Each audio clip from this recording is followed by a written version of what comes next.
I'm Lily, and let me tell you, there are moments in life when you think you have everything under control. Then a guy shows up and turns your world into complete chaos. And not just any guy. No. A brooding, mysterious guy with a gaze that cuts through you like a laser beam. And like all chaotic situations, it started with a simple encounter. It was a Friday night. My sister Emma and I were heading out for a chill sisters night. Or at least, that's what I thought. We had just stepped into the club when I saw him.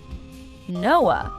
The kind of guy who looks like he walked straight out of a noir film, with a gaze that made you feel like you were the only person in the room. I stole a quick glance, hoping not to be noticed, but of course that was impossible. Our eyes met. A fraction of a second. That was all. But that fraction of a second was enough to change everything. Then, as if the universe had decided to mess with me, Emma barged in, all excited, flashing a smile I knew too well. She followed my gaze until her eyes landed on Noah. And just like that, it was official. War had been declared. "Lily, he's here!" she practically shouted, loud enough to grab attention. I turned to see her face soften as she looked at him like he was a rare diamond she had just discovered. I had never seen my sister so mesmerized by a guy. She looked at me, her eyes sparkling with anticipation. "I think he's looking at me." I sighed. Of course he was looking at her. But I was there too. And I had the distinct feeling that this was a Kingula test. A test I had no intention of failing. The following days turned into a series of small battles. Emma, always the first to make a move, started talking to him whenever she saw him in the hallway. I pretended not to notice, but I was watching. I started coming up with excuses to be near him. "Oh, I think I dropped my phone near you, Noah." I leaned in, and before I knew it, I had spilled a glass of water on his pants. Classic. Except he didn't seem annoyed. Amused, actually. He smiled, a smile that made me forget everything around me. Suddenly, I wasn't sure what I wanted anymore, but I knew I wasn't going to back down without a fight. "You're doing this on purpose, aren't you?" he asked, a teasing glint in his eyes. I looked straight at him and replied, "Of course not, but we can always try again, with coffee this time." And that's when everything changed. The game was on. Emma and I, each with our own strategies, our sneaky moves, and our charming smiles. Both hoping to grab his attention one way or another. I even started sending him accidental texts, pretending I had the wrong number.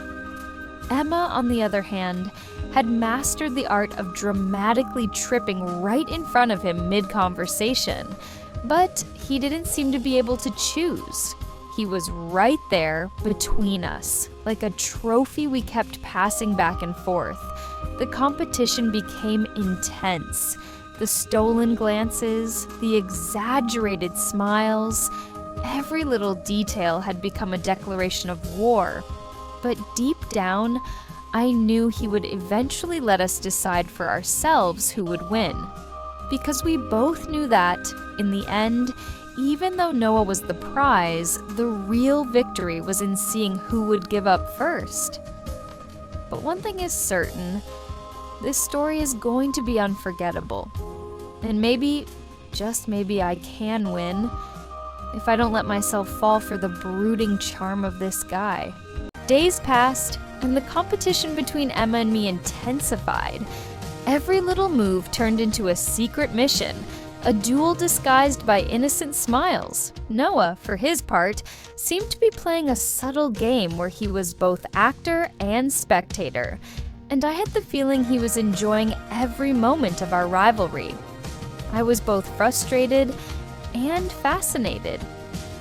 One Thursday afternoon, as Emma and I met for a lunch break, She shot me a mischievous look while handing me a coffee. Noah told me I have a beautiful smile. I nearly choked on my sandwich. He actually said that to you? She nodded with a proud expression, as if she had just won a trophy. And me, caught in the middle of my little internal crisis, decided it was time to turn the tide. I wasn't going to back down. No way. The idea came to me like a divine revelation, or at least an improbable but brilliant one. I had an old 80s music cassette, a bit kitschy, but filled with songs that hit straight to the heart. And why not? What better way to catch Noah's attention than with a little show that screamed, "I'm not like the others"? The next day, I showed up at the cafe with my cassette, ready to make my move. I knew it was risky, but it was worth it. I found an excuse to sit near him, and just as he gave me a questioning look, I plugged in my old radio and blasted the loudest song possible. Take on Me by Aha. You can picture the scene, right? An old 80s song, a quiet cafe, and me swaying like a crazy person to grab attention. Except Noah burst out laughing. A deep, genuine laugh, almost too charming. He shook his head with a smile. "Lily, seriously? You're trying to impress me with this?" He teased, but his smile left no doubt. He was amused. Emma, who had just arrived, stopped at the cafe entrance, arms crossed, a playful smirk on her lips. "Oh, so you mean you weren't impressed?" I replied, shrugging nonchalantly. Noah raised an eyebrow, clearly entertained by the situation, but it was obvious my little stunt hadn't really shaken him. If anything, he seemed even more amused, as if this was all part of a game bigger than the two of us. Emma stepped forward with confidence, and before I could say anything, she said, "All right, I think it's time we have a serious talk about our little problem." The word problem hung in the air. Noah looked at us, two sisters facing off, and his reaction was immediate.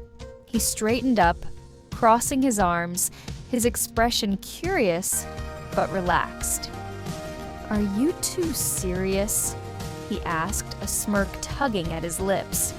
"You're fighting over me like teenage girls in a movie?" Emma and I exchanged a glance. This was the moment where everything could shift.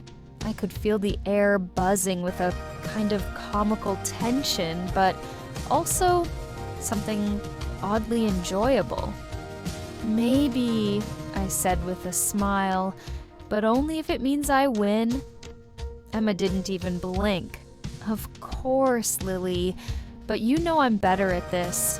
And there we were, like two warriors of love in a rom-com, ready to do whatever it took to see who would come out on top. Noah, meanwhile, was clearly enjoying the spectacle. It was as if he had orchestrated the whole thing. Maybe he already knew who he wanted, or maybe this was just another game to him.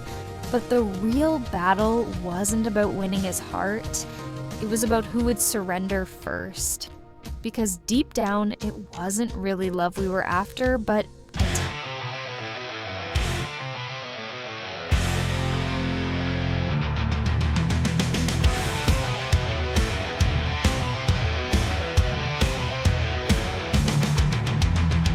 rising up, fist clenched tight, shadow creeping in the night. Feel the rage burn inside. No escape, no place to hide. Face to face, I see your fear. Grit my teeth, my path is clear. I won't back down, can't you see? Victory belongs to me. I'm gonna win tonight. Feel my strength, feel my fight. Stand up tall and never bend. And if the competition got too intense, at least I had my old 80s cassette to get me out of any dead end. Every heartbeat counts this time. Push through pain, break the chain. No more loss.